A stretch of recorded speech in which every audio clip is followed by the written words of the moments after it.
everybody, in this video I'm going to be showing you how to portion your coconut dacquoise and get this out of the pan so we can create a layered cake. So I'm going to take my paring knife and I'm just running that around the edge. Since we didn't have any spray on this pan because we are working with an egg foam cake, it has baked to the side, but I have parchment underneath.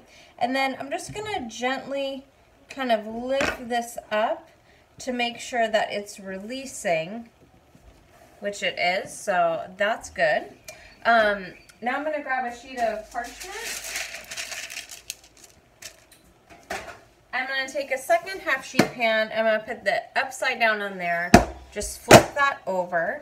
Now I can take my original pan off, and I'm going to gently peel away the parchment.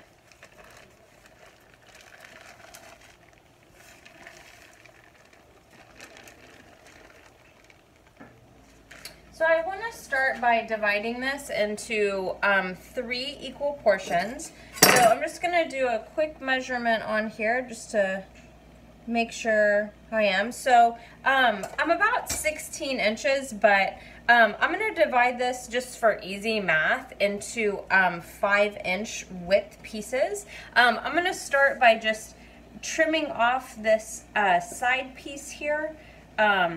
It cracked a little bit, and also it has the shape of the pan on here, and I don't want to have that angle. So I'll start here with this straight edge, and then I'm just going to mark every 5 inches.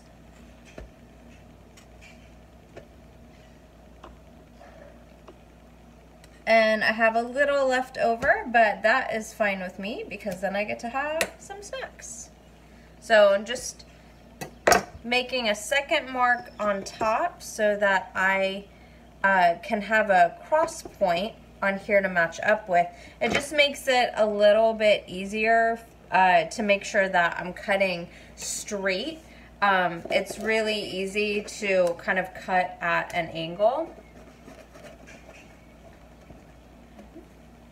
And then, oops, I lost my top mark. There it is. Match that up. So this cake is kind of sticky because of the high amount of sugar. So using a serrated knife is definitely going to help you kind of combat that, as opposed to if we used a chef's knife. It's just a lot of surface area that would get gummed up.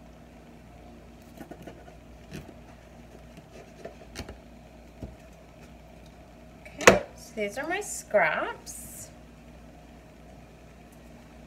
So you have a couple of different options. So I could stop right here and just make a large rectangle cake with my 3 layers, but I'm actually going to cut this and it's going to make enough for 2 cakes. So now that I have my 3 pieces, each one of these is going to get cut in half. I'm going to go ahead and gently layer these on each other.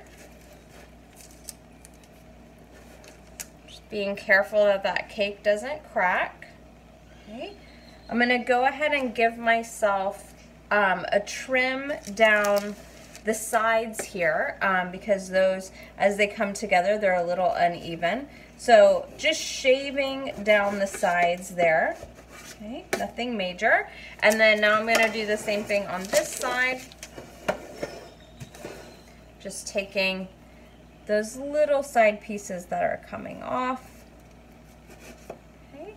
And then now I'm going to cut this in half. So just take a measurement there. I'm at 11.5 inches, so that's going to be 5 3/4 inches for my midpoint. Just give that a little cut. Gently sawing, not pressing down. Okay, and now I have 2 small rectangle cakes, and now they are ready for the filling.